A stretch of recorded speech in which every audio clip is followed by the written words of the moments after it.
We're live, pal. Hey! Happy Friday, everybody. Hope you're all doing well. And we are here for Hidden Gems. It's so fun. Yeah. Look forward to this time every week. Yes. And let us know. We've been doing these live the last couple weeks because they're easier for both of us, really. And so let us know what you think. If you like the live or the pre-recorded, we'd love to hear your feedback. And speaking of that, we have the chat room open, so you can give us your questions. There's even the super chat if you feel so inclined. We would sure appreciate it. So we would love to hear your comments and thoughts. And why don't you tell everybody what it is we're talking about today for Hidden Gems? So we're diving into HOOPLA, and this is a service that's very close to me because of my job. I work in my library, so I Mm-hmm. pretty much have to plug this service like every day. So I know a lot about it, but really though, Hoopla is really a steal. I mean, all Yeah. you need is a library card, which is free, and then you're in. Yeah. And just looking up and down, you got like not just forgetting about like the comics and the and the audiobooks you can listen to, but then there's also tons of movies on there, like tons of TV shows, like British TV shows. If you're into like British TV shows, like the Masterpiece Theater stuff, then you are then it's a treasure trove. And I think Rachel's gone. Rachel, you there? Well, I'll just vamp. So, yeah, there's Masterpiece Theater, there's Acorn Media, which is I'm pretty sure along the lines of Masterpiece Theater, but there's quite a lot of it. There's Foyle's War and Father Brown and Doc Martin. So, yeah, there's a treasure trove of like British TV and older TV, and just there's some pretty good movies on there. It's literally like you look and you're like, wow, that's actually on there. I had no idea. So Hoopla is really a sleeper hit. Yeah, sorry, I about that. All of a sudden it just crashed, so I apologize. No, I've vamped, so we're good. You held it. You did. You did great. But yes, Hoopla is a lot of fun, and I mean, we have both between Hoopla and Canopy. If you didn't want to sign up for a single streaming service, you could still have a lot of entertainment. Yeah, absolutely, and it's really it's an embarrassment of riches for any type of anything of your taste. Hoopla or Canopy are pretty much like gonna be for you. Yeah.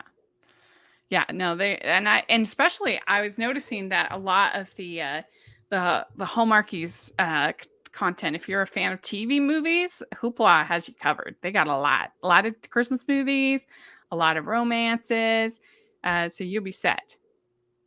Yeah, I noticed that as well, and they're pretty on the nose with the branding. Is like it's pretty hard to miss.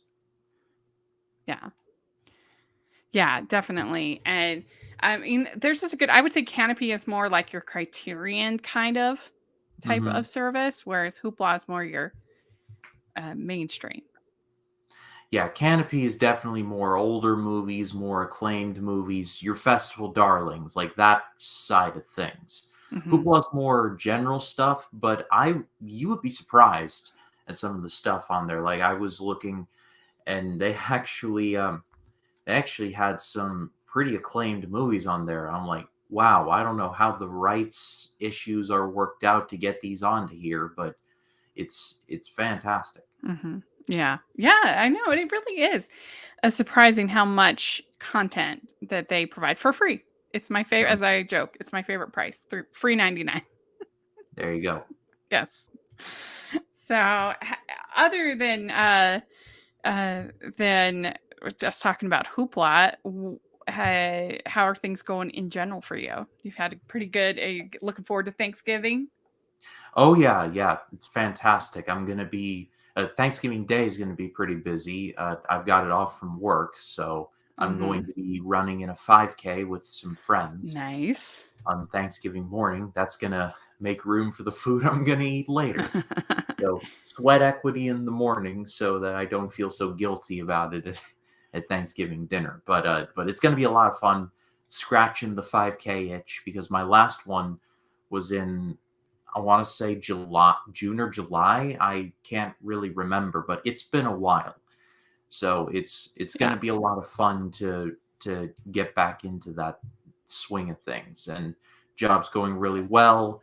Actually, I was just watching A Christmas Story Christmas before I jumped on with you, and I'm happy to report it's actually pretty good. And legacy Christmas sequels don't have a solid track record. Even A Christmas Story has tried to do a sequel and has failed They've miserably. tried twice at least. Actually, I Yeah. think there's 3 other that are like spin-off / sequel / and I haven't even seen all of them, but my friend Aaron was just telling me about one that I never even heard of. So there's a lot.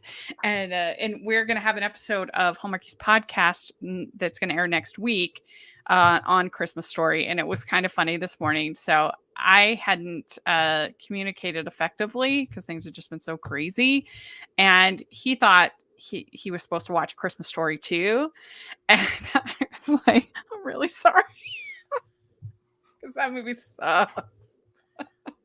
And he was like, yeah, that wasn't very good. You had me watch. You watched the wrong one, dude. Yeah. But he's great. And his name's Aaron Taylor, and he does what's called the categorically romance podcast with my friend Bree.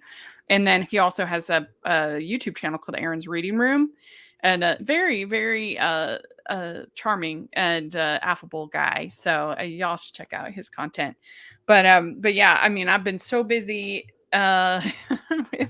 with everything, doing interviews and recapping, all the content we had today posted over at Hallmarkies. Posted our my friend Kristen and we talked about the 2 Netflix movies that came out this week, with one with Lindsay Lohan and one with Freddie Prinze Jr. That we previewed in the in the preview, and so that was really fun. And so that posted today, as well as some other interviews. And so it's just been a great time, very, very exciting. And we also on this channel here, my channel crossed the 3,500 subscribers, which was very exciting. Because that is just to me, it's felt like it's been so like slow, and it's just been hard. I feel like the content is good, but it's hard to get that I don't know, that energy. And so I was very excited. I mean, I know in the world of YouTube, that's still not that much, but to me, it was exciting. Well, to quote Field of Dreams, if you build it, he will come. Yeah. Or in this case, if you build it, they will come. Yeah. So that was a fun moment for this channel. And we're really close over at Hallmarkies to 5K. So if you're listening, and I honestly think you don't have to be a super Christmas person to enjoy Hallmarkies podcast. Like, we have really interesting interviews. We have all different kinds of recaps. And so you don't have to be a particular Hallmark person to enjoy especially the interviews. Like, anybody, I think, will like those because they're fun. And it's interesting to hear how people got started and their process and what they went through. So I'd really appreciate it if you like what I do here. I think you'll definitely like what I do there. And I still have I just literally just finished an interview, so that's why I still have my Santa hat on. Well, which this is the best Santa hat. It's so pretty good. It's pretty much Christmas for you always. So yeah. This checks out right here. Yeah. And my Santa hat is like, I need to take it to the cleaners because it's like, how many people need to get their Santa hat dry cleaned? Not that many, but I do. It gets a lot of mileage. It does. And Jeremiah says, Ella, Rachel, you look fabulous. I love Christmas, but I got nothing on you. Good to see you, you old chum. Hi to you as well, Ryan. Jeremiah. Thank you, Jeremiah. We appreciate it. And he says, yay, 3,500. You deserve it. Well, thank you so much for your support, Jeremiah. You're the best.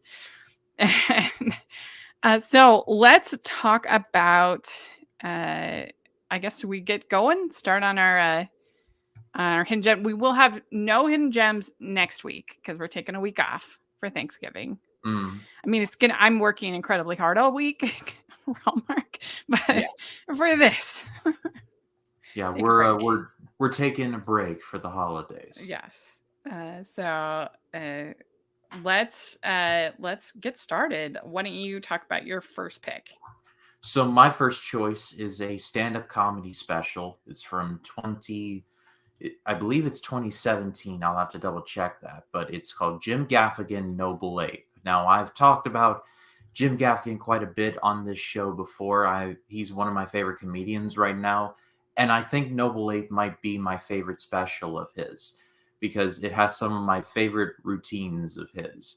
Like this was around the time his wife had gotten brain cancer. She survived and she's now in the clear, but the first like bit of it was him musing about the cancer and how he was talking about how he can never win an argument ever again because it's not like she could say, well, I had cancer, but he's like, yeah, but you made it out. Like, what about my seasonal allergies? It's like he can't do that. Yeah. He had to hang up the jersey. He wasn't winning all that much, but this just pretty much retired him. But it's Yeah. it's a lot funnier when he did it, and just the environment in hospitals and how he mused about how the hospital food was gross and that he was like, maybe we should sell one of these EKG machines to get a pasta station in here. Well, you know you're a good comedian if you can make stuff like cancer funny. Yeah, and it's his wife, and Yeah. she helps write a lot of his stuff. So Oh there's yeah. definitely a lot of influence from her on this as well. Hmm. Yeah, and, you know, what was interesting is that we were covering Sex in the City at Hallmarkies podcast. My friend Jackson and we were going through it, and in one of the episodes, Jim Gaffigan is in it. We were like, "What?" Yeah, he actually gets more film roles than you might think. I Yeah, remember seeing him in this really underrated movie called Chappaquiddick, which was about the Ted Kennedy leaving the woman at the bottom of the lake in the car, like that whole debacle. And yeah, seeing Jim Gaffigan in there, I'm like, "Whoa, what are you doing here? And you're actually pretty good." yeah. He was in a movie. I can't think of the name that I saw at Sundance with Allison Janney, and it was about like a Girl Scout troop. Uh, it was cute. That were I like know I know the one that you mean, but the title's eluding me. Octavia Spencer, I think, was in it. Oh no, Viola Davis. Viola Davis was in it. Sorry. Yeah, I can't think of the name, but they were all getting ready to send a message to the moon. There was like a competition, uh, and it was a pretty fun little Sundance movie. He's in Luca. I didn't know that. I'm looking at his IMDb. Yeah, I'm trying to find it because it's literally like it's in my brain. Troop Zero, I think that's it. That's the one. Yeah. Yeah, that was pretty good. I liked it. Yeah, it's great. Great Jim Gaffigan, Allison Janney, and kind of Yeah, and Grace. She's good. Anyway, so also yeah, so this sounds like fun. This also in stand the up. special he talks about the M&M store because he was in London doing for his tour and he saw that he had an M&M store and his just mind was just blown because the concept of an M&M store when you can buy them literally at like a convenience store. They have an entire 3-story building dedicated to the thing. Yeah, it's And I true. and I it, it's In funny Times when Square too. I've been to the one in Times Square. I will admit that, but he was saying stuff like let's dedicate a store to this candy which all tastes the same and looks mildly like aspirin. Again, it's funnier when he does it, Yeah, but yeah. this is definitely it's my favorite special of his, but I think it's his best one overall. We've got a couple comments from Jeremiah. He says, "You've definitely earned a break and joy. Also, Jim Gaffigan is hilarious. I've seen his comedy on his wife. Heard most of his comedy. He sets a high bar for himself." I've actually seen him live too. He came to the Peabody in 2018 Oh and yeah. he was hilarious.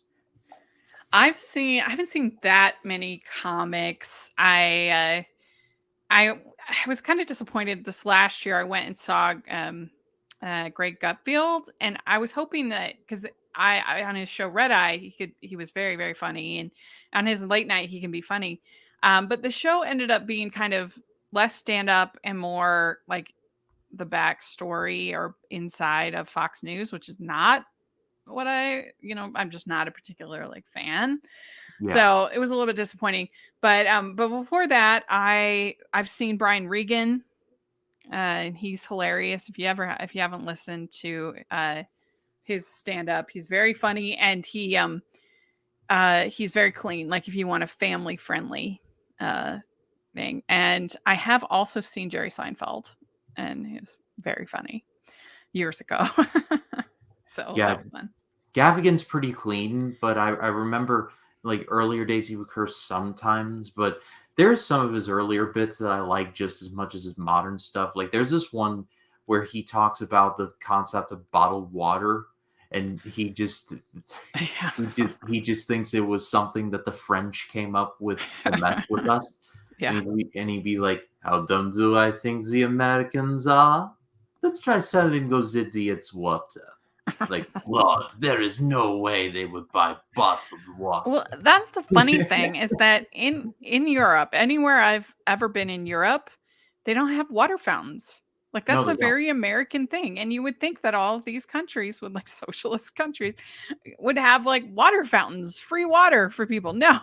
You always have to buy your water, and usually it's these like little tiny things. Yeah, and whenever they bring Like you I'm so water at a thirsty. restaurant, and whenever they bring you water at a restaurant, you have to specifically say, "I want still water," because if you just Yes. say water, they're going to bring you sparkling water. And Yeah. I don't mind a sparkling water from time to time, but 3 days in Germany of straight Pellegrino, I was just like, I'm done drinking static for the Yeah. next 5 years. So Jeremiah says that I guess Jim Gaffigan plays Luca's dad. He's also a scientist character in the Hotel Transylvania, which I haven't seen yet, but they're supposed to be cute. Oh, he plays Van Helsing in the Hotel Transylvania movies. Oh wow, I And did not know that. yeah, yeah. So and then he says, Brian Regan, my family loves him because he's so squeaky clean and honestly quite funny. Also, Blackity Black Black. Also, the big yellow one is the sun, right? This guy, that's a joke that Brian Regan does. That I figured as much. yeah, when he's was a little kid with the science fair, he has a whole joke about the science fair. The yellow one is the sun. In case you didn't Yeah, know. he has. You should look on YouTube. He has one about about Pop Tarts. That's really funny. He's like, there are actual instructions on how to make a Pop Tart on the box. It says put it in the microwave in case you've got too much time. You're too pressed for time for a toaster. Put it in the microwave for 3 seconds. 3 seconds. 3 seconds. And he's like, if you need to have food in your in 3 seconds, then you got too much going on in your life. You might want to take it back a little. So, but yeah, that's I'm trying to think. I think those are the only ones that I've seen. Is I think I've seen Jerry Seinfeld, and I've seen Brian Regan. I've seen Brian Regan twice, actually. So, all right, my turn. Let's see. So my first pick is a movie that is just from this year that's on Hoopla. It's called Everybody Dance, and I reviewed it over on my blog, and it's about this special dance studio outside of LA that is designed to teach everybody how to dance, even and in particularly like kids with special needs, even kids in like wheelchairs and stuff like that, like that anybody can dance. And it was just very sweet and heartwarming and cool to see how they were able to make these routines work for basically anybody. And it's not just like it's not patronizing. Like they literally are teaching teaching dance, and I thought it was a nice little documentary. Hmm. Yeah, I mean, as I actually did some dance when I was in musical theater, and I don't claim to be the most graceful out there, but you get me to dance to the song "Radio" from the musical Memphis, then I'm your guy. Yeah. But when it comes to like doing dance numbers, I'm usually pretty good. That's my point. Uh-huh. I am the worst. I am a terrible dancer. That's the hardest part of me getting like a role in, if I were ever to try to get a role in musical theater, is I'm a very bad dancer. I don't have very good natural rhythm. But I if I really focus and try hard, I can get the steps, but it's a struggle. But I'm a pretty decent singer. I'm not a great dancer. But the scene, maybe these people, they could maybe make me into a dancer. I don't know. They're very impressive. So if you want a sweet, heartwarming documentary, then this is a good one. So I think you'd like it. And it's interesting just to learn about the people and how they got this all started, and all of that, their backstories, and some of the kids too. So, what is your next pick? So my next choice is a movie from 2007, and this movie got shellacked by critics, but I don't know, maybe I was just in the right mood, but I actually low key kind of enjoyed this one. It's called License to Wed. Uh huh. Starred Robin Williams, John Krasinski, and Mandy Moore. Krasinski and Moore are a couple who are set to be married, but first they have to go through their reverend's training camp, for lack of a better word. The reverend's name is Reverend Frank, played by Robin Williams, and to see if they're really like meaning to like love each other, then he has to put them through this course. And I can kind of see why people wouldn't like this one, but I don't know. Like I said, I guess I was just in the right mood when I saw it, but I thought it was funny. I liked the mystique of his of Reverend Frank's little assistant. I can't remember his name. I think is Carlisle. It's Carlisle, and I just like how he says like Reverend Frank is everywhere. I'm like, why'd you say it like that? It's not Yeah. supposed to be funny, but it is. And you got John Krasinski, who was in the middle of doing The Office. This was in the prime years of The Office right here. And then Mandy Moore, who's also good. And like I said, it's just one of those things where I was the only one who was like, I thought it was funny. I don't know what y'all are on. But there are several like funny scenes. Like they have to carry these like not dummy babies, but like these fake Yeah. babies and like Right. do The stuff like dolls. that, and you can pretty much see where it's going. But I thought it was funny. So Yeah, I mean, I have tons of romantic comedies that have very, low scores that I enjoyed. I mean, I one of my one I really like is Beautician and the Beast, because I'm a huge Fran Drescher fan, and I think mhm, it's funny. It makes me laugh, so that's all that matters. It doesn't matter if other people didn't like it.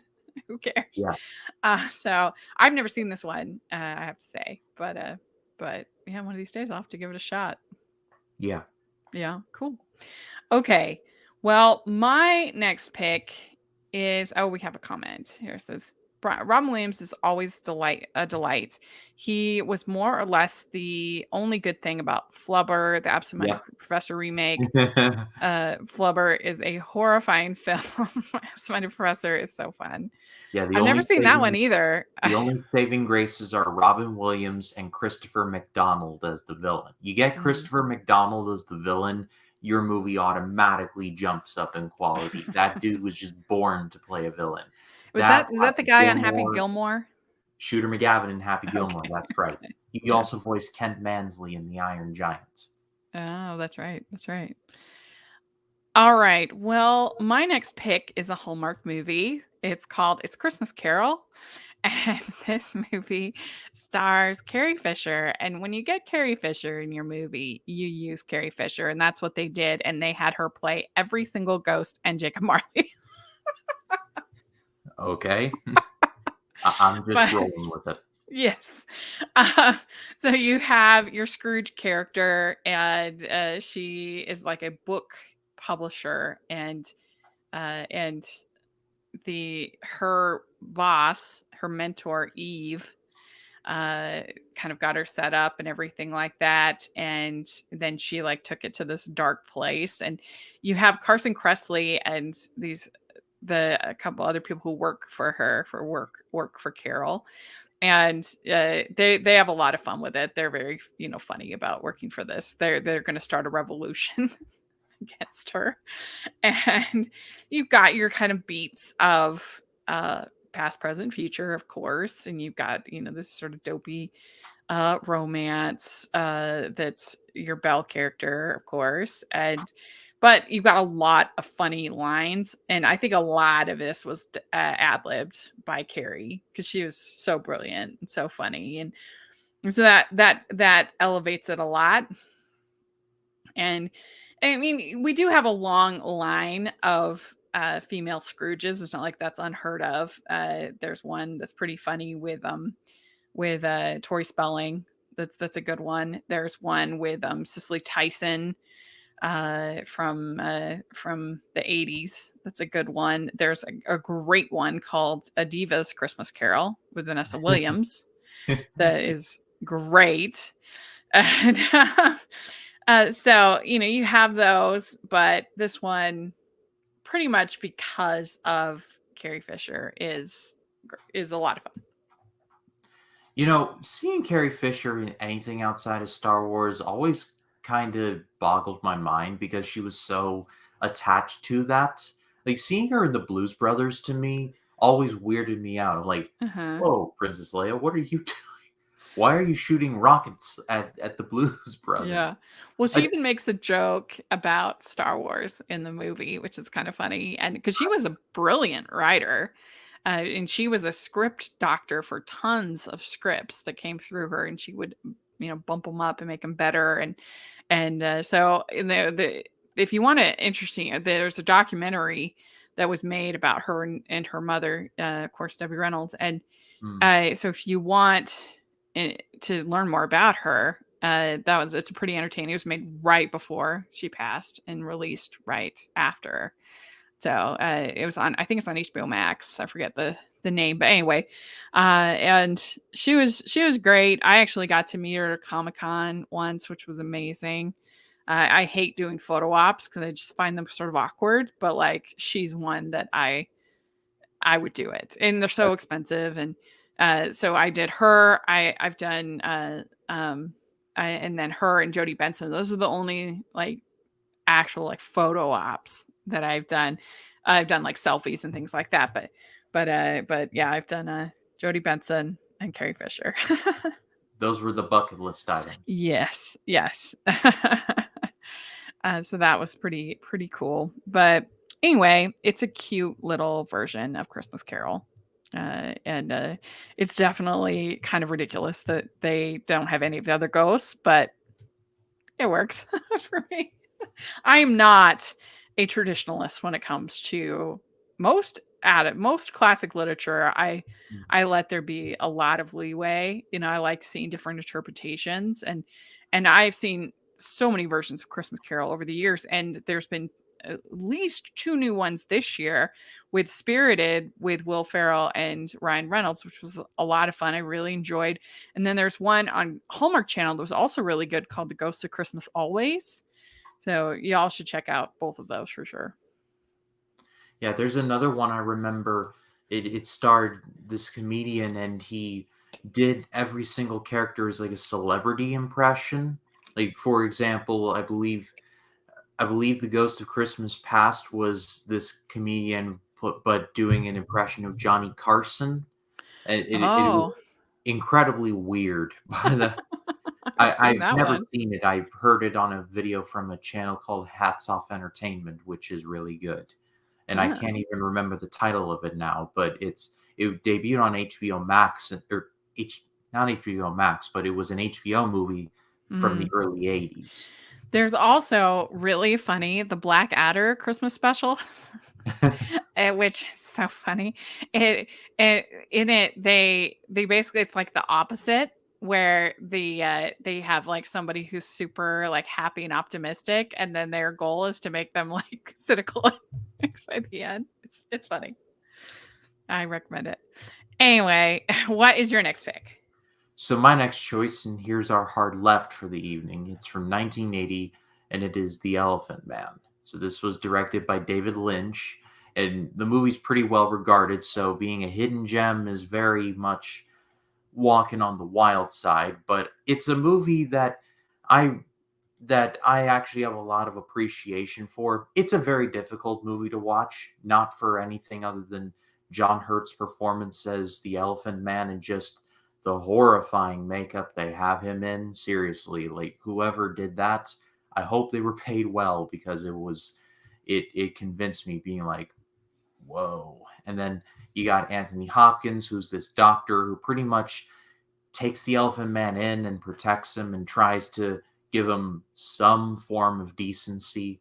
And yeah, like I said, very difficult movie to watch. I remember watching it because I was trying to watch all the movies that I could from the 80s, and that was one that was recommended to me. And like I said, very difficult movie to watch, but the performances are all great. David Lynch makes a very beautiful looking movie. It's in black and white, so he uses the black and white cinematography very well. Overall, it's a movie I recommend to everyone that they watch at least once. Mhm. Yeah, I think I have seen that. It would have been I think when I was in college, so it's been a while since I saw it, but I feel like I did see it. And yeah, all those things that it was hard to watch but worth it. Yeah, the scene in the train station just gets me to the point where he's like, "I am not an animal. I am a human being." I'm Yeah. like, "Oh wow!" It's one of it's a truly distressing like few minutes. And Yeah. John Hurt, the late John Hurt, may he rest in peace. He just knocked it out of the ballpark. Yeah.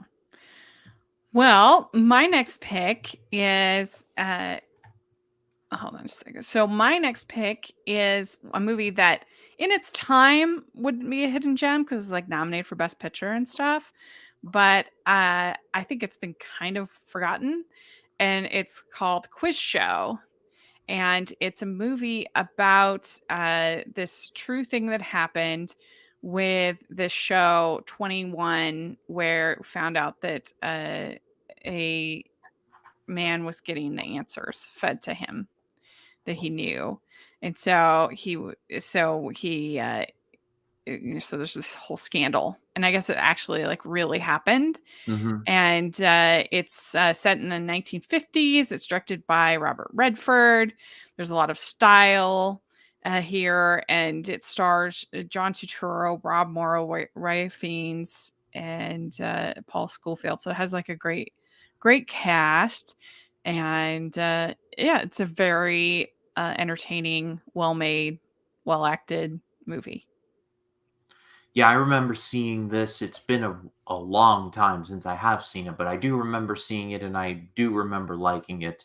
Ralph Mhm. Fiennes is an actor who just is a pretty easy sell for me.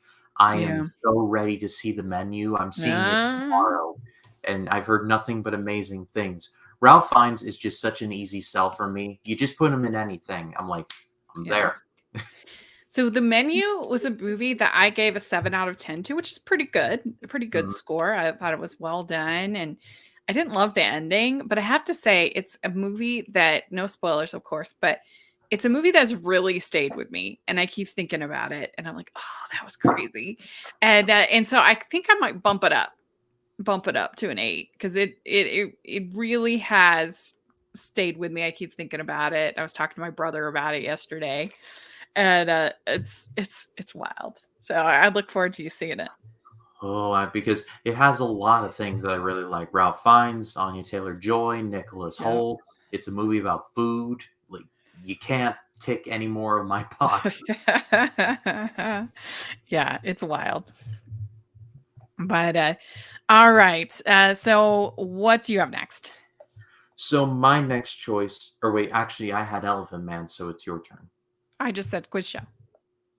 Oh, where am I tonight? Clearly not here. So my next choice is a movie for another movie from 2007 called The Final Season. This starred Sean Astin and Powers Booth. It's based on a true story. Sean Astin plays a man who basically becomes the manager of a baseball team who are about to have their last season.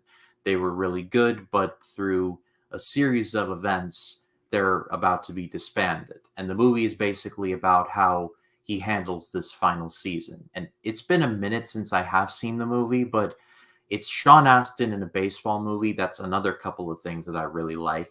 Baseball movies are a pretty easy sell for me, and I do remember really enjoying this one. It's due for a rewatch. That's all I will say. Yeah, I haven't seen it, but Rudy playing in a baseball in a sports movie. Hmm. You gotta like that. I mean, because Sean Astin played Rudy, of course. Yeah. Um, but yeah, I haven't seen that one. So sounds fun. I like a good sports movie. Yeah. All right. Well, my next pick is another Hallmark movie. Like they had a lot of these made for TV movies on there, which is fun. And the this one is called Remember Sunday. And there used to be this thing there was called Hallmark Hall of Fame, and they haven't done one since 2019. So I guess that, which is sad because it was I think the longest running series on television that they used to do like a bunch a year that were on ABC, and then they went to the Hallmark Channel. But and there, this one, Remember Sunday, was a Hallmark Hall of Fame movie, and it's a good story. It's about Alexa Bedell plays this woman who has this kind of meet cute with this guy, and played by Zachary Levi, and she starts to realize that he has this short term memory problem, and what is she going to do, and how they're going to deal with this. And she thinks that there's some way to solve it, and she tries to solve it, but it turns out that they've already done all of those things. He just can't remember, and it is kind of like 50 First Dates, but without like the cringe humor. This is definitely way more sincere and sweet, and great chemistry. Alexis Bledel and Zachary Levi are very likable actors, so they're kind of a great couple to have put together. So this is a very well made, well acted, sweet romance love story. Yeah, Zachary Levi is someone that I'm slowly becoming a fan of. I loved him as Kurt Warner in that American Underdog movie from earlier this I year. like that too. The Irwin brothers are just saving faith-based movies just by themselves, but that's a Yeah. whole other conversation for another time. But Zach Levi is someone that I'm really enjoying, and I can't wait to see him in Fury of the Gods. That looks really good. What's that? I don't even know that. Shazam? Fury of the Oh, Gods? oh, the sequel to Stan. Oh, I didn't recognize by that name. Yeah, I'm not really looking forward to that one. My history with Shazam, but I Yeah. think that he is very likable. I do. Yeah, I saw him on his appearance on Joe Rogan. The dude seems like a really cool dude. That's Yeah. all I will say. And he also has a Broadway background. If anybody has Broadway HD, you should watch his. They have a filmed version of his performance on She Loves Me, which is such a fun show, and he's charming in it. And She Loves Me is basically the same story of you've got mail, shop around the corner, all of that's the same story, but with a musical. So it's really fun. But anyway, I think that most people would really enjoy Remember Sunday. It's a very sweet movie. So, what do you have next? So my last choice is a movie from 2008, and it is called Inkheart. This starred Brendan Fraser, who's making a bit of a comeback in The Whale, coming out Mm-hmm. later this year. And it is based on a book, and it tells a story of a man played by Fraser who just by saying the words out loud can make stories from books come to life. And he hasn't done it in a while because he made a very evil character, I believe, played by Andy Serkis, come out of the book and attack him. And so he hasn't done it in a while. But the character, I believe his name's Capricorn, played by Serkis, comes back and forces him to use his talents again. And like I said, it was just a combination of right place, right time. I was in the middle of my YA book phase, and I guess you could call this YA, but I just really enjoyed this one. I've always been a fan of Brendan Fraser. I like when he disappeared, I was just sitting there like, whatever happened to Brendan Fraser? I hope he's okay. And he was having a rough go of things, but hopefully The Whale is good. I've heard nothing but good things about it, so fingers crossed. But Fraser's really good in the movie. Seeing Andy Serkis in anything that's not Lord of the Rings is really weird for me. For a while, like when he was Ulysses Claw in Avengers: Age of Ultron, and I was like, wait, that can't be Andy Serkis, and it turns out that's Andy Serkis. I had no idea because he's so known for being under motion capture that I forget that he's a real person sometimes, which I guess it speaks to his talents, but at the same time, I was like, oh, he's a real human being. Who knew? But Yeah. yeah, it's a fun movie. That's all I'll say. Yeah. I've never seen it, so and I never read the book or anything. So yeah, that one missed me. So it's cool to hear that it's worth a shot. Well, my last pick is a movie called A Walk to Remember, and I'm not like the biggest Nicholas Sparksian fan. That's sort of a brand of romance that I don't love. For the most part, there's some that have been good, and I would say that A Walk to Remember is one of the good ones.